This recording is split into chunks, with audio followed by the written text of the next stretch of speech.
खटियारे बुहा हेले गर्भवती महिला गाँ को रास्ता नथिबारु आम्बुलेंस आसी न पारिबारु पुणी जड़े गर्भवती महिला को खटियारे बुहा होईछि। एपरि एक दुखद तथा अभावनीय घटना देखा मिली मयूरभंज जिला सुक्रुड़ी ब्लॉक अंतर्गत चतुरांजलि ग्राम पंचायत अधीन जेठमा ग्राम में। सूचना अनुसार जेठमा ग्रामर नायक साहि जैनिक महिला प्रसूति वेदना हेबारु परिवार लोके 102 आम्बुलेंस को खबर देइथिले। तेबे उक्त ग्राम को जीवापाई भल रास्ता नथिबारु आम्बुलेंस 2 किलोमीटर दूर में अटकी रहिथिला। उक्त ग्रामर किछि बासिंदांक साहाय्य जैनिक महिला को ग्रामरु पाखापाखि 2 किलोमीटर एक खटिया साहाय्य बही आनिबा परे 102 आम्बुलेंस को जगे सुक्रुड़ी गोष्ठी स्वास्थ्य केन्द्र को अणा जाइथिला। तेबे एपरि संवेदनशील घटना राज्य में बारंबार घटुथिले मध्य सरकारक दृष्टि आकर्षण करि पारु नाही तथा सरकारक योजना उपर योजना को नहीं प्रश्नवाची सृष्टि होइछि।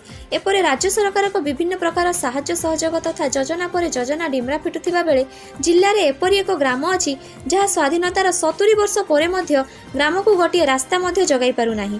तेबे देखिबाकू बाकी रहिला एही घटना पर प्रशासन केते तत्परता देखाउछि।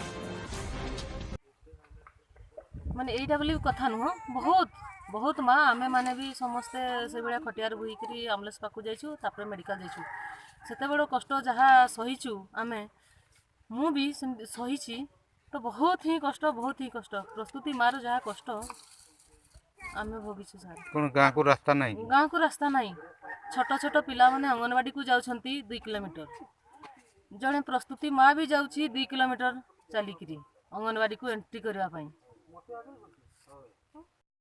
मो ना हूँ विजन कुमार चातार चतुराणी ग्राम पंचायत समिति सभ्य। एठी एते भिडियो कहीं लगी ये सकाळ मो खबर आसला जे एठी गोटे पेसेंट को डेलीवरी पेसेंट ता खटियारे बुआ हम और आम्बुलेंस जीवार रास्ता ना तेणु आपन टिके आसतु तार केमती कौन व्यवस्था कराई पारे बोली कहले तेणु मु पळी आसिली देखिली जे प्रकृत में से घटना होती।